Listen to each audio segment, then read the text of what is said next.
Praise lord. హల్లెలూయా. ఒక సంవత్సరం ప్రణాళికతో అనుదిన బైబిల్ పఠనం. ఈరోజు 8 జూలై 2025. ఈ సంవత్సరంలో ఇది 189వ రోజు. ఈ రోజు కొరకు ఏర్పాటు చేయబడిన బైబిల్ వాక్య భాగంలో పాత నిబంధన యోబు పుస్తకము 38, 39 అధ్యాయాలు మరియు కొత్త నిబంధన అపోస్తలుల కార్యములు 15వ అధ్యాయము 1వ వచనం నుండి 21వ వచనం వరకు. మొదటిగా యోబు 38వ అధ్యాయం.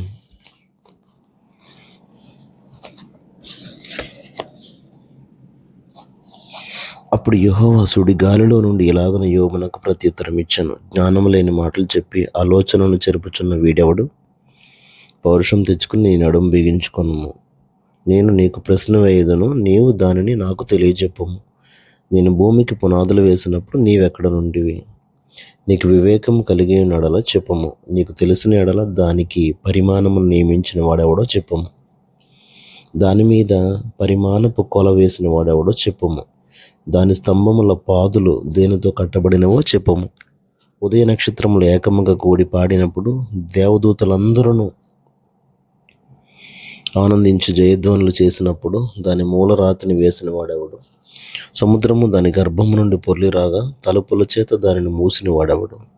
నేను మేఘమును దానికి వస్త్రముగాను గాఢాంధకారమును దానికి పొత్తిగుడ్డగాను వేసినప్పుడు నీ ఉండివా? దానికి సరిహద్దు నియమించి దానికి అడ్డగడియలను తలుపులను పెట్టించినప్పుడు నీవు ఎంతవరకే గాని మరి దగ్గరకు రాకూడదనియో ఇక్కడనే నీ తరంగముల పొంగు అనపబడుననియో నేను చెప్పినప్పుడు నీ ఉండివా? అరుణోదయము భూమి దిగంతముల వరకు వ్యాపించినట్లును అది దుష్టులను తనలో నుండకుండా దులిపివేయనట్లును నీవెప్పుడైనా ఉదయమును కలుగజేసితివా? అరుణోదయమునకు దాని స్థలమును తెలిపితివా? ముద్ర వలన మంటికి రూపము కలుగునట్లు అది పుట్టగా భూముఖము మార్పు నొందును. విచిత్రమైన పనిగల వస్త్రము వలె సమస్తమును కనబడను. దుష్టుల వెలుగు వారి యొద్ద నుండి తీసివేయబడను. వారెత్తిన బాహువు విరుగుగొట్టబడును.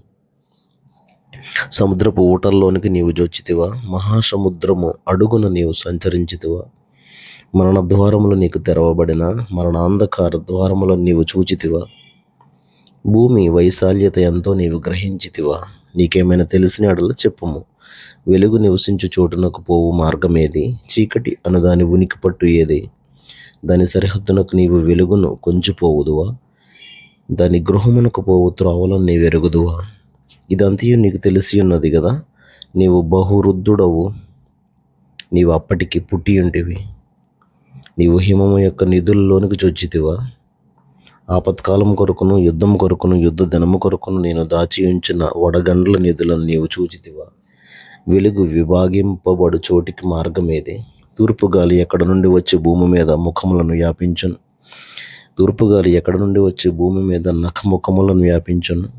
నిర్మానుష్య ప్రదేశము మీదను జనులు లేని ఎడారిలోను వర్షము కురిపించుటకును పాడైన ఎడారిని తృప్తిపరచుటకును లేత గడ్డి మొలిపించుటకును వరద నీటికి కాలువలను ఉరుములోని మెరుపునకు మార్గమును నిర్ణయించువాడెవడు? వర్షమునకు తండ్రి ఉన్నాడా? మంచు బిందువులను పుట్టించువాడెవడు? మంచు గడ్డ ఎవని గర్భంలో నుండి వచ్చును? ఆకాశం నుండి దిగు మంచును ఎవడు పుట్టించును? జలములు రాతి వలె గడ్డకట్టును. అగాధ జలముల ముఖము గట్టిపరచబడును. కృత్తిక నక్షత్రములను నీవు బంధింపగలవా? మృగశీర్షకు కట్లను విప్పగలవా? వాటి కాలములలో నక్షత్ర రాసులను వచ్చినట్లు చేయగలవా? సప్తర్షి నక్షత్రములను వాటి ఉపనక్షత్రములను నీవు నడిపింపగలవా? ఆకాశ మండలపు కట్టడాలను నీవెరుగుదువా? దానికి భూమి మీద గల ప్రభుత్వమును నీవు స్థాపింపగలవా? జలరాశులు నిన్ను కప్పునట్లు మేఘములకు నీవు ఆజ్ఞేయగలవా? మెరుపులు బయలు వెళ్ళి చిత్తము ఉన్నామని నీతో చెప్పునట్లు నీవు వాటికి బయటికి రప్పింపగలవా? చిత్తము ఉన్నామని నీతో చెప్పునట్లు నీవు వాటిని బయటికి రప్పింపగలవా? అంతరింద్రియములలో జ్ఞానముంచిన వాడెవడు?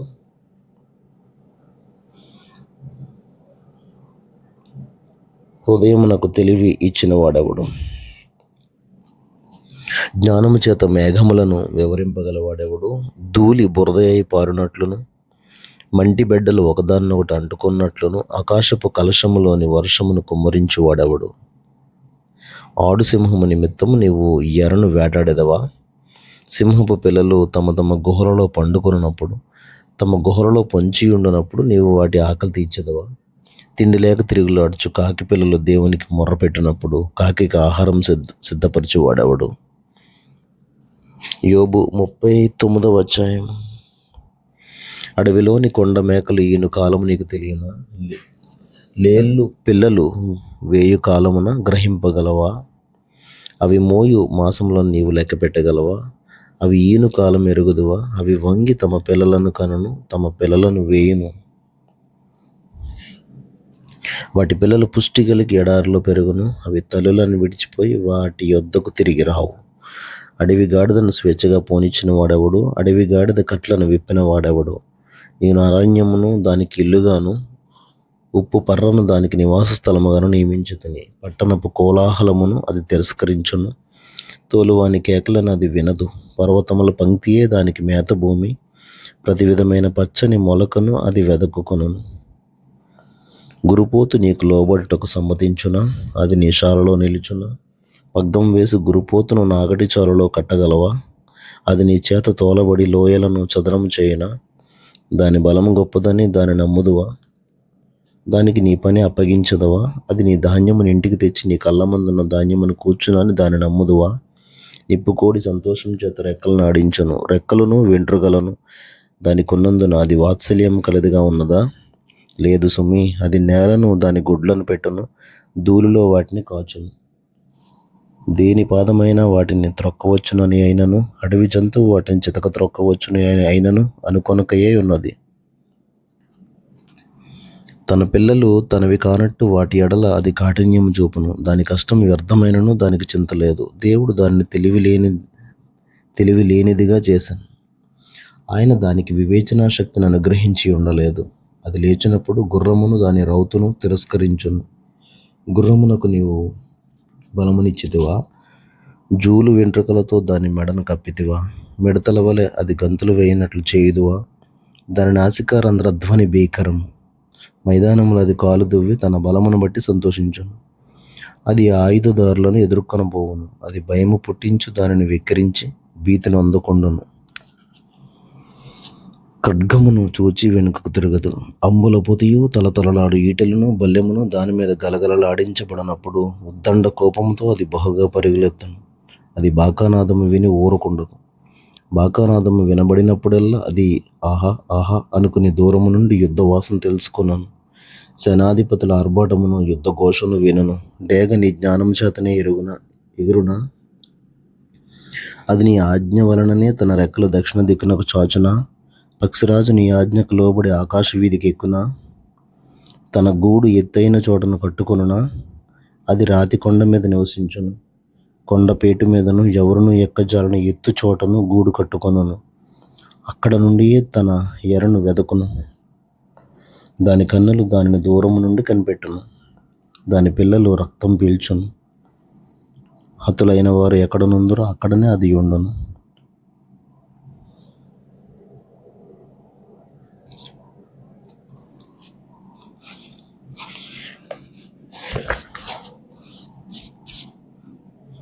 కొత్త నిబంధన అపోస్తలుల కార్యములు 15వ అధ్యాయం 1వ వచనం నుండి 21వ వచనం వరకు. కొందరు యూదయ నుండి వచ్చి, మీరు మోషే నియమించిన ఆచారం చొప్పున సున్నతి పొందితేనే గాని రక్షణ పొందలేరని సహోదరులకు బోధించిరి. పౌలునకును బర్నబాకును వారితో విశేష వివాదమును తర్కమును కలిగినప్పుడు ఈ అంశం విషయమై పౌలును బర్నబాయు తమలో మరికొందరును యెరూషలేమునకు అపోస్తలుల యొద్దకును పెద్దల యొద్దకును వెళ్ళవలనని సహోదరులు నిశ్చయించిరి. కాబట్టి వారు సంఘము వలన సాగనంపబడి ఫేనీకే సమరయ దేశముల ద్వారా వెళ్ళుచు అన్యజనులు దేవుని వైపు తిరిగిన సంగతి తెలియపరిచి సహోదరులకు అందరికీ మహా సంతోషము కలుగజేసిరి. వారు యెరూషలేమునకు రాగా సంఘపు వారును అపోస్తలులను పెద్దలను వారిని చేర్చుకునిరి. దేవుడు తమకు తోడై ఉండి చేసినవన్నీ వారు వివరించిరి. పరిసయ్యుల తెగలో విశ్వాసులైన కొందరు లేచి అన్యజనులకు సున్నతి చేయింపవలననియు మోషే ధర్మశాస్త్రమును గైకొనుడని వారికి ఆజ్ఞాపింపవలననియు చెప్పిరి. అప్పుడు అపోస్తలులను పెద్దలను ఈ సంగతిని గురించి ఆలోచించుటకు కూడి వచ్చరి. బహుతర్కం జరిగిన తరువాత పేతురు లేచి వారితో ఇట్లనెను, సహోదరులారా, ఆరంభమందు అన్యజనులు నా నోట సువార్త వాక్యం విని విశ్వసించులాగున మీలో నన్ను దేవుడు ఏర్పరచుకొనెనని మీకు తెలియను. మరియు హృదయములను ఎరిగిన దేవుడు మనకు అనుగ్రహించినట్టుగానే వారికిని పరిశుద్ధాత్మను అనుగ్రహించి వారిని గూర్చి సాక్ష్యం ఇచ్చాను. వారి హృదయములను విశ్వాసము వలన పవిత్రపరిచి మనకును వారికిని ఏ విధమైనను కనబరచలేదు. గనుక మన పితరులైనను మనమైనను మోయలేని కాడిని శిష్యుల మెడ మీద పెట్టి మీరెందుకు దేవుని శోధించుచున్నారు? ప్రభువైన యేసు కృప చేత మనం రక్షణ పొందుదుమని నమ్ముచున్నాము కదా, అలాగే వారును రక్షణ పొందుదురు అనేను. అంతటా సమూహమంతయు ఊరకుండి బర్నబాయు పౌలును తమ ద్వారా దేవుడు అన్యజనులలో చేసిన సూచక క్రియలను అద్భుతములను వివరించగా ఆలకించాను. వారు చాలించిన తర్వాత యాకోబు ఇట్లనెను, సహోదరులారా, నా మాట ఆలకించుడి.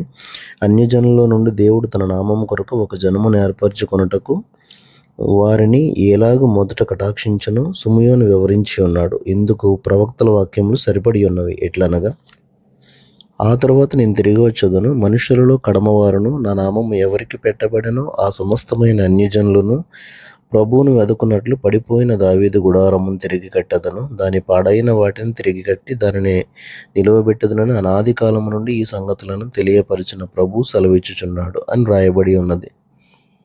కాబట్టి అన్యజనుల నుండి దేవుని వైపు తిరుగుచున్న వారిని మనం కష్టపెట్టక విగ్రహ సంబంధమైన అపవిత్రతను, జారత్వమును, గొంతు పిసికి చంపిన దానిని, రక్తమును విసర్జించుటకు వారికి పత్రిక వ్రాసి పంపవలనని నా అభిప్రాయం.